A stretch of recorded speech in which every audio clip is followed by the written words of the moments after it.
आप सभी को जय मसीह की। आज परमेश्वर के वचन में आप सभी का स्वागत है। परमेश्वर पिता आज अपने वचनों के द्वारा आप सबको बहुत ऐसे आशीष को दे।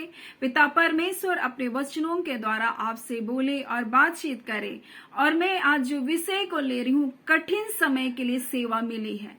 और हो सकता है आप अपने पारिवारिक जीवन में जीने वाली एक घरेलू स्त्री होंगी।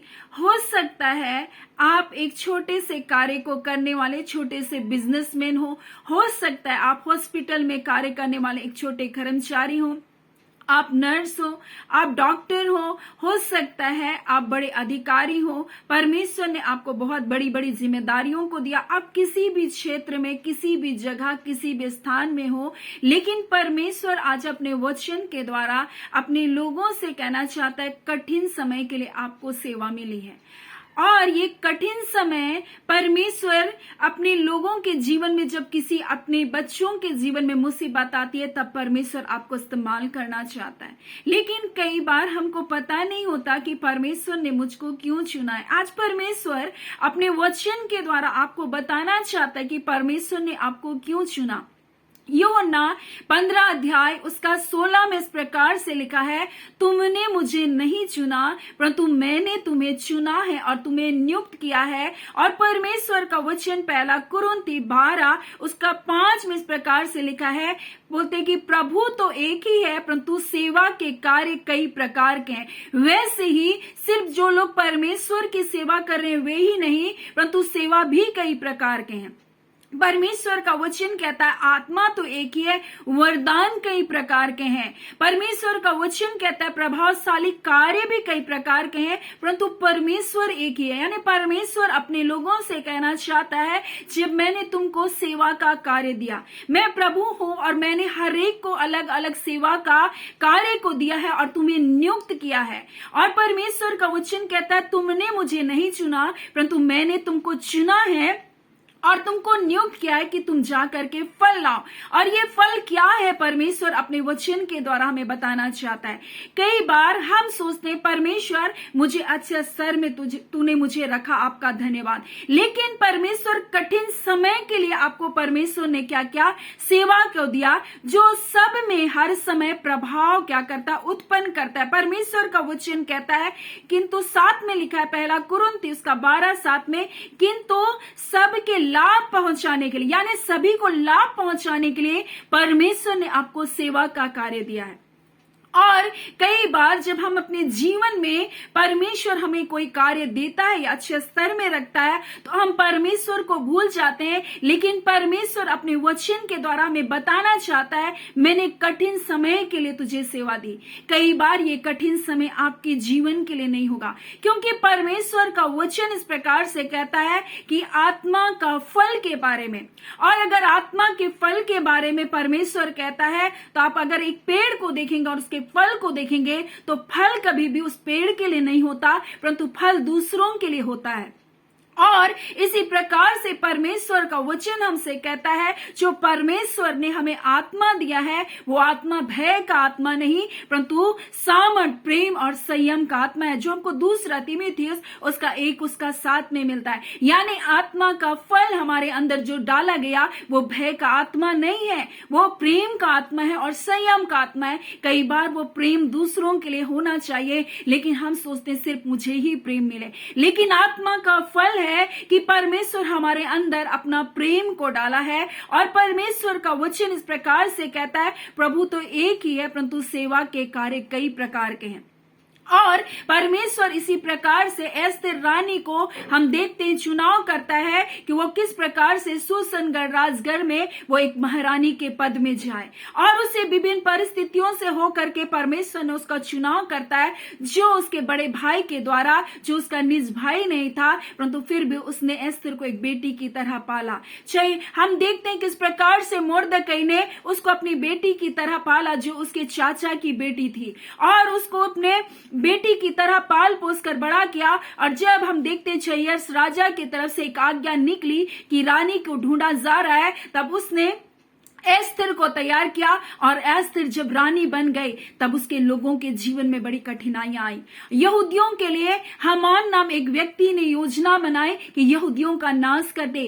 तब यहाँ पर हम देखते हैं मुर्दकै इस प्रकार से अपनी बहन से कहता है कि क्योंकि जो तू इस समय चुपचाप रहे तो किसी ना किसी उपाय से तू क्या हो जाएगी, बोलता है कि यहूदियों किसी ना किसी उपाय से यहूदियों का छुटकारा हो जाएगा, उनका बचाव तो हो जाएगा, लेकिन तू नष्ट हो जाएगी, तू अपने पिता के घराने के साथ नष्ट हो जाएगी, क्योंकि परमेश्वर ने तुझे इसलिए चुन कर रखा कि तू अपने लोगों की हिफाजत कर सके, तू अपने लोगों का बचाव कर सके। लेकिन अगर तू चुपचाप रहा और तेरे लोग अगर नष्ट हो गए हैं, मेरी प्रजा अगर नष्ट हो गई, तो मैं अपने लोगों को तो बचा लूंगा किसी ना किसी तरीके से, लेकिन तू क्या हो जाएगा, अपने घराने के समेत नष्ट हो जाएगा। यानी कई बार परमेश्वर हमको सेवा देता है, इसलिए नहीं देता कि हम सिर्फ अपनी इच्छा को पूरा करें, परंतु इसलिए देता है ताकि परमेश्वर के लोग जो मुसीबतों में, जो दुखों में हैं, उनके जीवन में छुटकारा आए।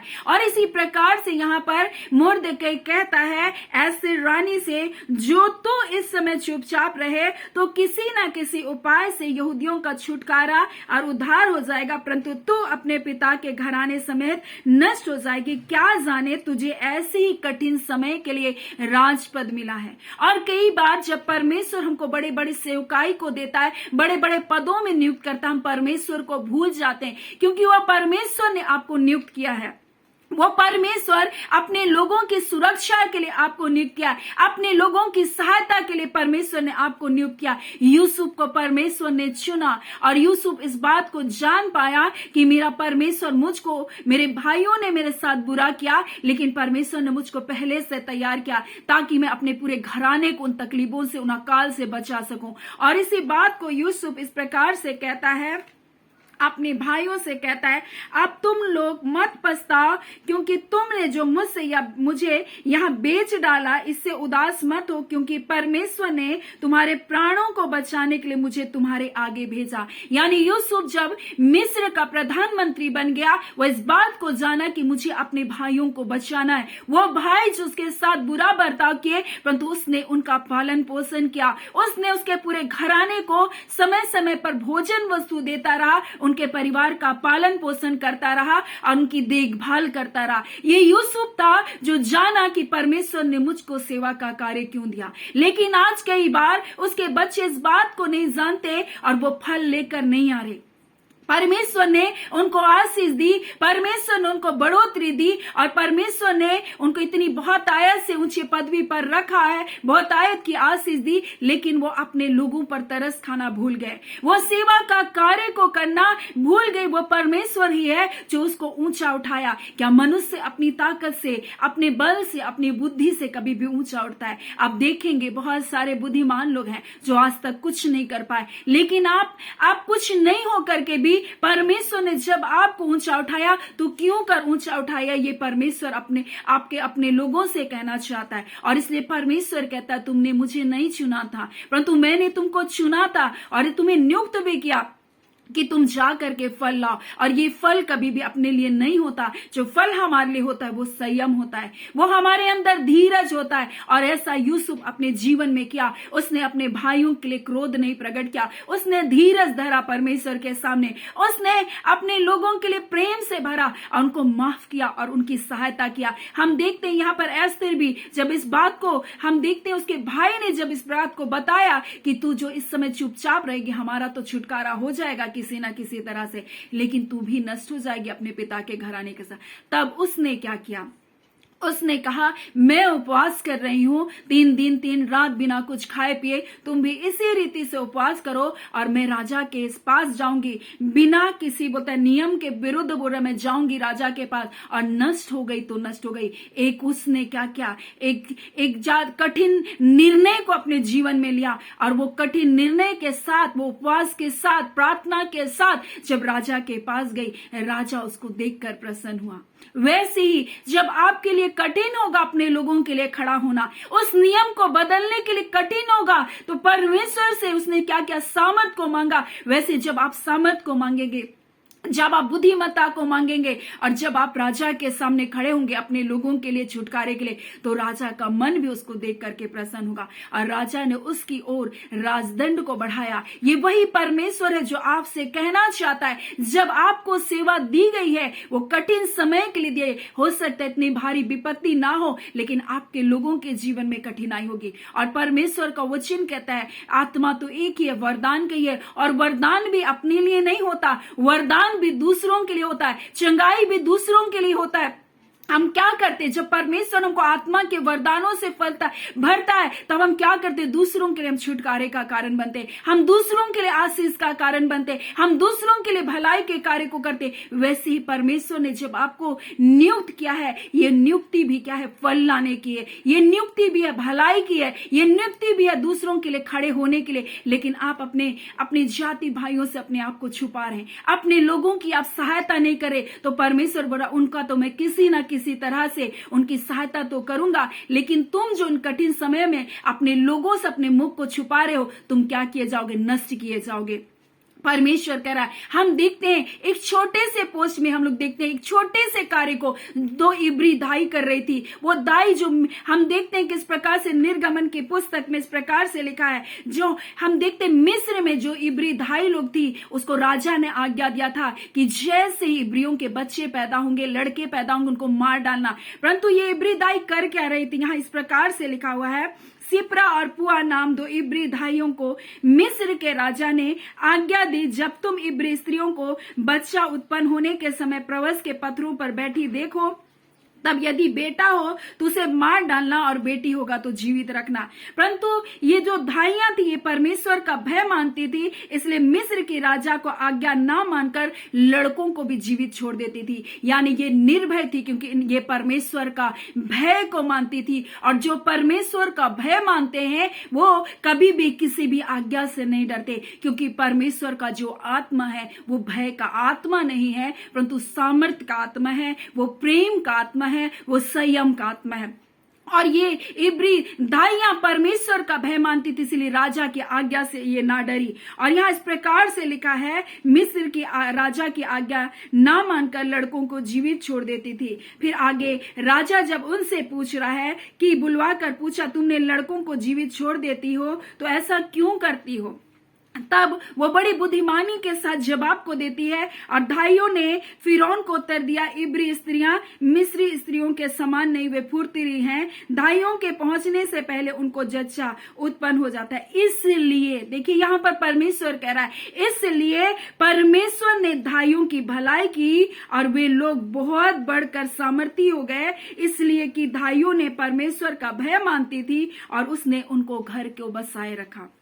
यानी परमेश्वर कहना चाहता है, जब तुम्हें सेवा मिली है, चाहे छोटी सेवा मिली है चाहे बड़ी सेवा मिली है, परमेश्वर ने चाहे आपको किसी भी जगह क्यों ना रखा, अगर आप परमेश्वर के लोगों का आदर करते हैं, जब आप परमेश्वर के संतानों का आदर करते हैं, जब आप अपने लोगों के साथ भलाई को करते हैं, आपके साथ परमेश्वर कहना चाहता है, परमेश्वर आपको सामर्थी बनाएगा, परमेश्वर आपको आशीष को देगा।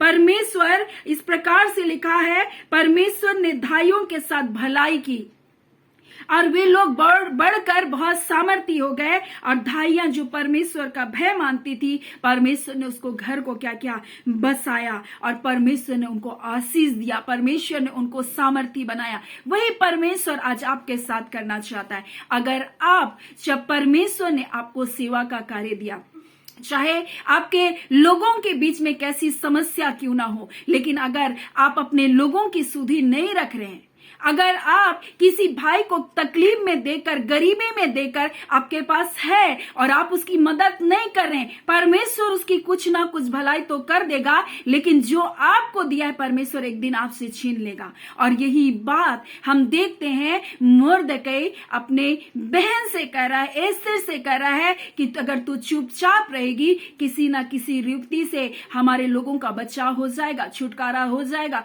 परंतु तू अपने पिता के घराने के साथ क्या की जाएगी, नष्ट की जाएगी। सो परमेश्वर कहना चाहता है, आपको कठिन समय के लिए सेवा मिली है, चाहे वो कठिनाई आपके परिवार में हो, चाहे वो कठिनाई आपके लोगों के बीच में हो, लेकिन सेवा इसलिए मिली है कि परमेश्वर आपको इस्तेमाल कर सके, आपके जीवन से फल को देख सके। अगर आप स्वार्थी बने रहेंगे, परमेश्वर उनका तो भला करेगा जो कठिनाई में है, लेकिन आपको जो सेवा मिली है वो आपका किसी भी काम में नहीं आएगा। सो परमेश्वर पिता इन वचनों के द्वारा आप सबको बहुत ऐसे आशीष को दे। आमीन। आइए हम प्रार्थना करेंगे।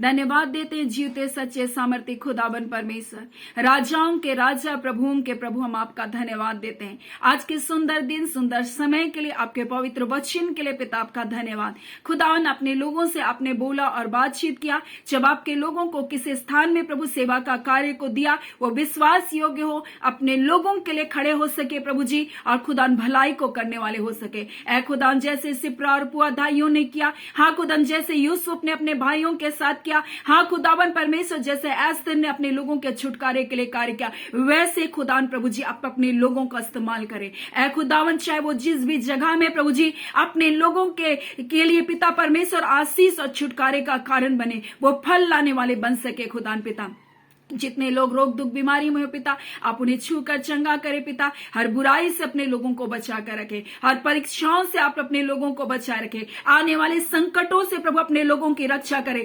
यात्राओं में रक्षा करें, बसों में रक्षा करें, वाहनों में प्रभु रक्षा करें, अपने लोगों को सुरक्षा प्रदान करें। खुदान प्रभु, आपका वचन कहता है प्रभु, जहां कहीं आप पिता आपके बच्चे जाते, आपके दूत उन्हें छावनी करके जाते। आज पिता परमेश्वर, जितनी योजना प्रभु शत्रु ने तेरे बच्चों के विरुद्ध में बनाए, आज हम यीशु के नाम से तोड़ते खुदान प्रभु, अपने लोगों के हिफाजत कर रहे प्रभु जी, सिर से लेकर पैर की नख तक अपने लहू में ढांपे पिता। आज के दिन पिता हर एक कार्य पर आशीष को दे, इनके हाथों के कार्य को फलवंत करे। खुदावन परमेश्वर, इनके बिजनेस पर प्रभु जी, इनके कार्य पर प्रभु, चाहे छोटे बड़े हर एक स्थानों में प्रभु अपने लोगों को अपने नाम की महिमा के निमित्त इस्तेमाल करें। खुदावन, आप जय छुटकारे को दे रहे, आपका धन्यवाद। अपने लोगों के सुधी रखने पिता, आपका धन्यवाद। जितने लोग प्रतिदिन इन सेवकाई में जुड़ते, प्रत्येक परिवार को ब्लेस करते हैं प्रभु जी, आपकी कुशलता, आपकी आशीष, आपकी भलाई पिता इन परिवारों पर बनी रहने पाए, हम धन्यवाद देते हैं पिता। जितने लोग रोग दुख बीमारी में पिता, इसी घड़ी यीशु के नाम से चंगे किए जाए। किसी प्रकार की चिंताएं, परेशानियां यीशु के नाम से जाती रहे। प्रार्थना यीशु के नाम से मांगते, दया सुन अनुग्रह से ग्रहण कर लीजिएगा। आमीन। परमेश्वर पिता आप सबको बहुत ऐसे आशीष को दे। आमीन।